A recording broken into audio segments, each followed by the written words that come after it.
I have heard of Islamic law. I have heard of Jihad, holy war. I have seen the destruction, the bodies and the pain. I have been to Nigeria where Christians and Muslims left death in their wake. In the name of God, cities were burning all over Africa. What is going on, I wondered.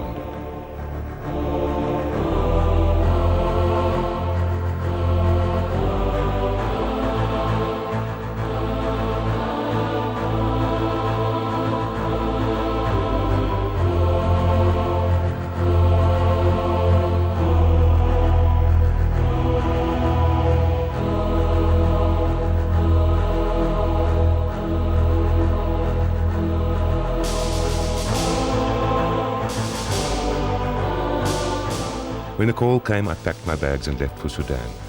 My assignment was simple. Christians and Muslims are at war in Sudan.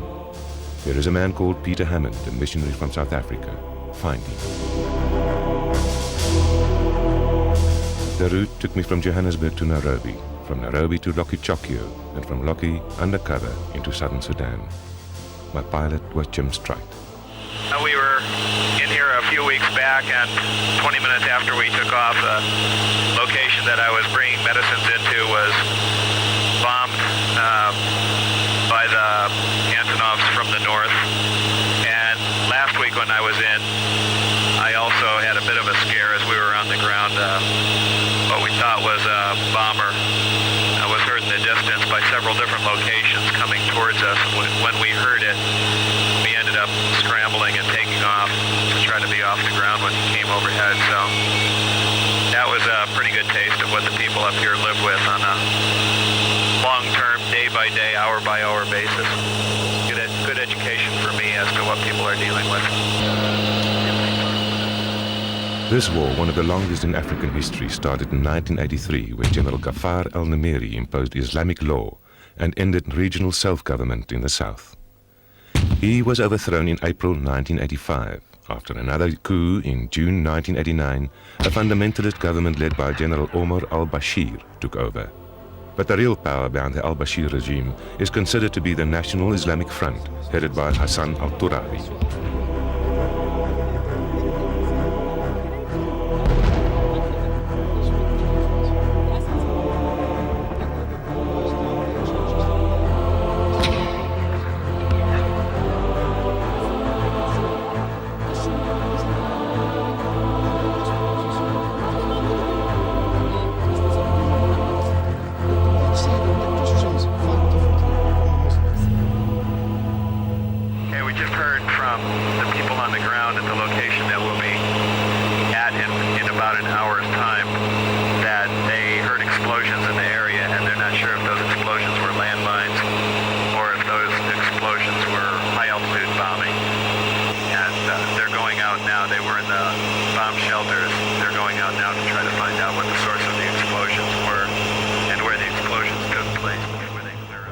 Jim Strite is a devout Christian and one of a rare breed of missionary pilots who fly into enemy territory on a regular basis.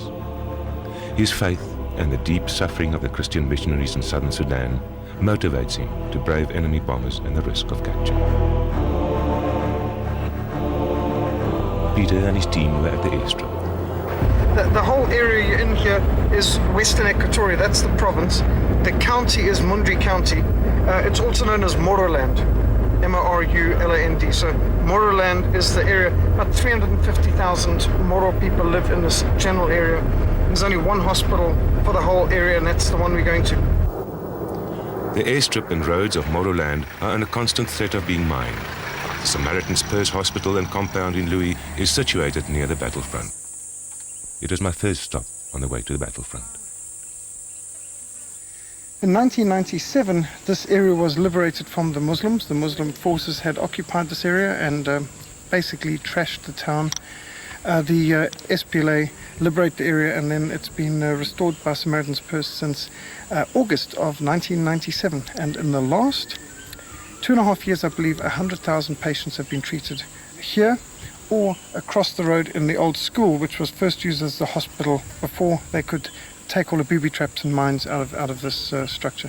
Now this place has been bombed 4 times in the last month. We had heard the plane come over, and it came over 2 times first, and then it bombed us. It actually dropped 6 bombs, this being one of them. This is the one that landed closest to the hospital, which is just behind us.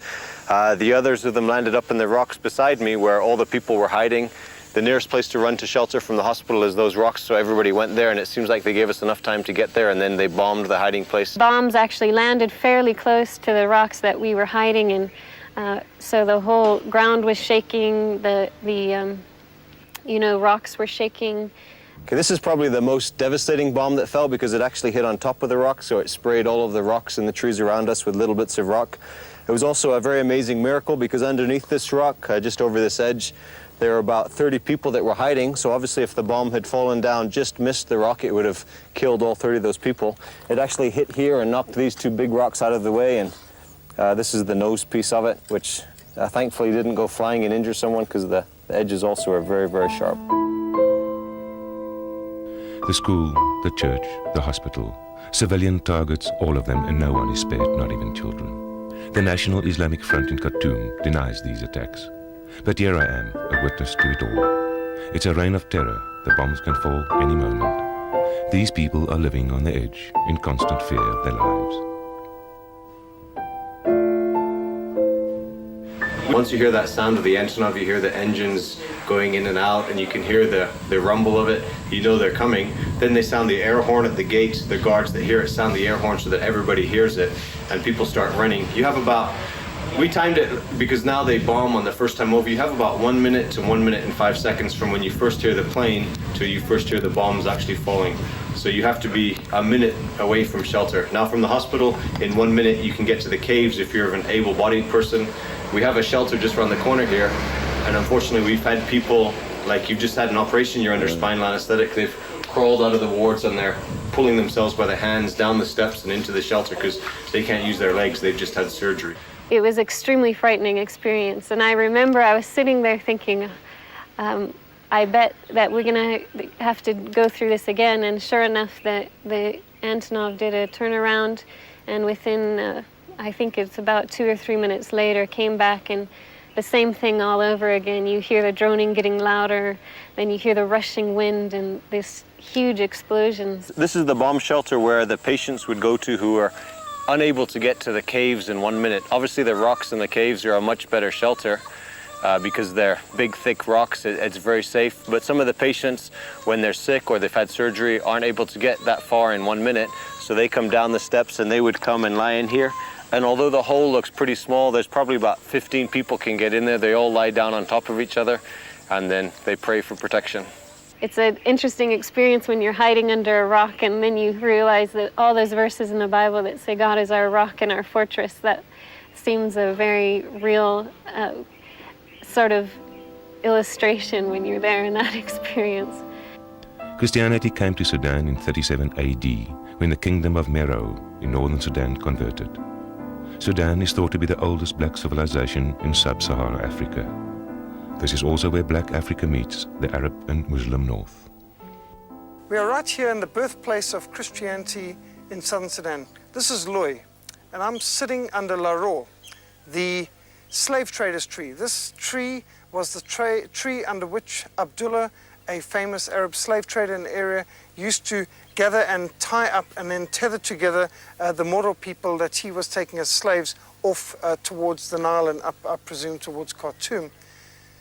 When the first missionary to this area came, the pioneer Scottish missionary Dr. Kenneth Fraser, he started the Christian work in southern Sudan under this tree. He said, the slave traders' tree. Well, we're going to turn it into the redemption tree.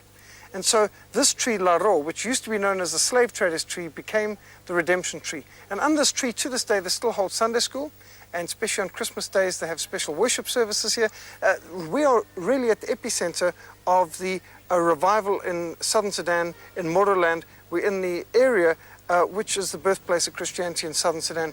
Just behind us here, we have got the church, not the original church that Dr. Kenneth Fraser built, because that was destroyed back in 1965 by ground forces of the Government of Sudan, who burnt the school, the church, the hospital, and destroyed the whole area, and the entire community fled to the bush for the next 7 years.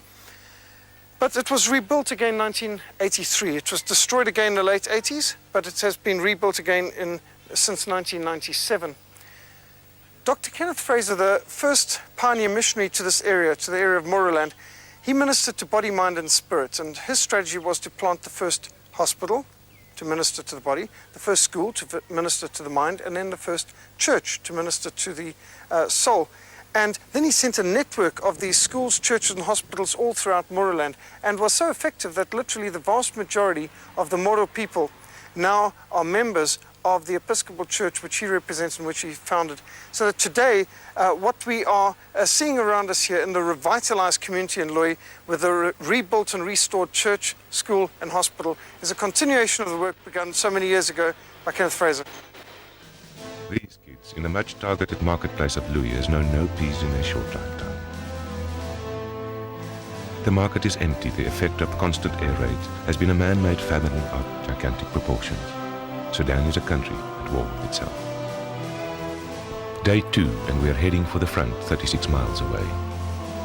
In preparation for my visit to Sudan, I worked my way through Peter Hammond's book, Faith Under Fire in Sudan. I thought the book to be well researched, if not a tad on the dramatic side. I was dead wrong. Today we thank you, Lord God, for the wonderful rest we've had at the Samaritan Post compound. Thank you, Lord, for your protection while we've been in Lui. Praise the Lord for the opportunities of ministry now today. We commit, Lord God, this journey into your hands. Pray that you protect us from landmines on the road, that you protect us from bombers, that you keep us safe from accidents on the road, keep your hand over the vehicle. We thank you, Lord God, that we can trust you for blessings on the ministry later today with the chaplains and the troops at the front. And we pray, Lord God, for you to continue to bless, reward and strengthen our friends. Peter Hammond and his team came to Jambo Garrison headquarters to deliver Bibles, translated into the vernacular, much-needed hymn books, and to train pastors. These impoverished soldiers are hungry for the gospel. By the time we arrived, they had been waiting for Peter's arrival for days. I, for one, was unprepared for the joyous reception he got. This was my first, and never to be forgotten, brush with Christianity under siege. These people hardly had food to eat or shoes to wear, but they yearned for the word of God on one of the bloodiest battlefronts in Africa.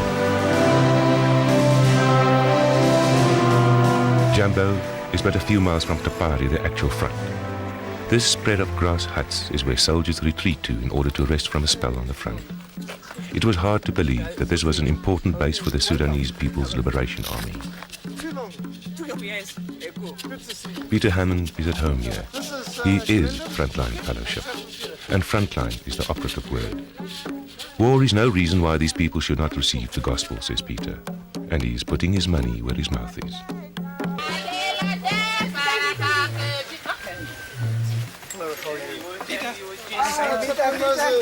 Hello, Peter. Hello, how are you, Peter?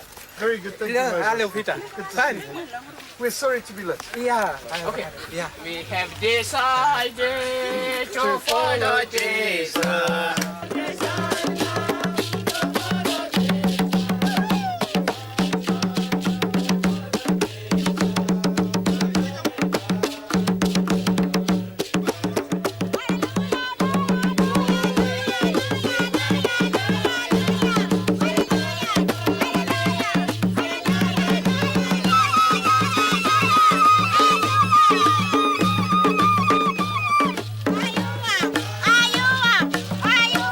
We want the world to see that Jesus Christ is building his church and the gates of hell cannot prevail against it. We want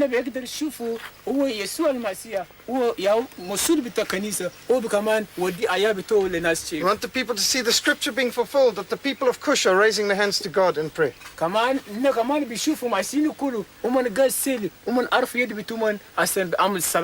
And we want the world to see that the Bibles of the Christians are more powerful than the bombs of the Muslims.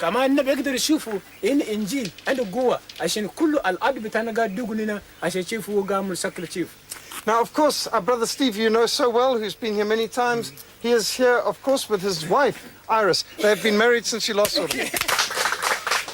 And in the newspapers in South Africa over the last year, saying the Sudan government accuses Peter Hammond of smuggling guns to Sudan, to the SPLA. And this is front page newspaper banner headlines. and they had some of this rubbish on the radio, and we were having to argue. But the government of Sudan knows we don't, but they don't want to say we're smuggling Bibles, so they say they're smuggling guns. Most of the weapons used by the SPLA belong to the enemy. Most of it is of Chinese origin. The SPLA has liberated large parts of southern Sudan. Despite increased bombing raids and the use of MiGs on the civilian population, the rebel forces have lost little ground in recent skirmishes.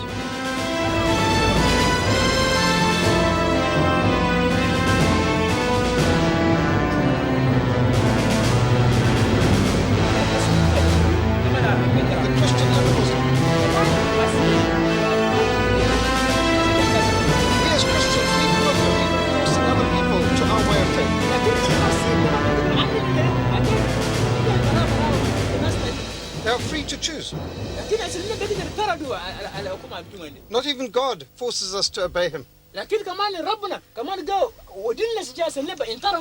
God gives us freedom. We will not force a Muslim and say, you must become one of us or else we kill you. That is what they do to us. We will never bulldoze down their churches like their mosques like they bulldoze down our churches.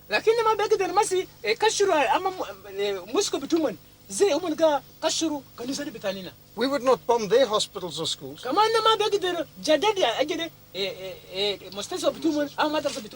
the world see that the Christians fight differently from the Muslims. Alleluia, Alleluia. Open your heart to the Lord, to the Lord.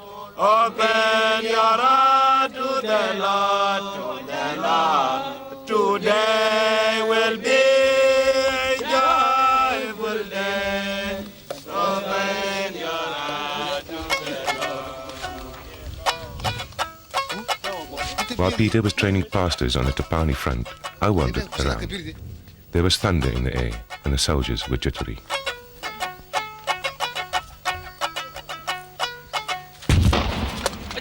The enemy, 6 kilometers away on the other side of the river, must have sensed our arrival. They aimed their 107mm BM-12s straight at us. As the first shells started to fall, pandemonium broke loose. The soldiers made for the trenches, and my stomach turned. This is what under fire in Sudan was all about. I forgot this was Sudan, not Angola. In Peter's words, this is a lost people fighting a forgotten war. How little we see of this war on our television screens. Over 2 million people have been killed, and 5 million are refugees in their own country. Apart from myself, there were no other journalists in sight. But Peter and his missionaries were there, taking the fire.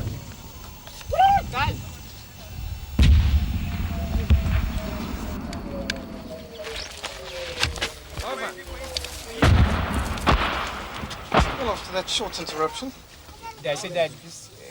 Basically, I think it's very hard. It's impossible for anyone to understand the kind of fear and suffering and poverty and hunger that the people over here live under in a daily basis. Basically, the only thing you can do then is to come here. I think that's one of the most important things we do, is to come.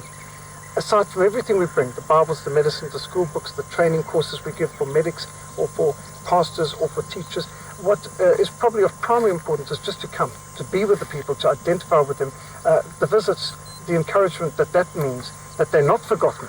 So often I've had the folks here saying, we are a hidden people fighting a forgotten war. And this is important, for them to know they're not alone, they're not forgotten. Thank you, Jesus. Thank you, Jesus. My heart. Thank you, Jesus. I have seen faith in action. I have seen faith under fire. I have seen caring beyond call. And I am reminded of the Abbe Piri's words. What matters today is not the difference between those who believe and those who do not believe, but the difference between those who care and those who don't. Thank you, Jesus. My heart. Thank you, Jesus. Thank you, Jesus.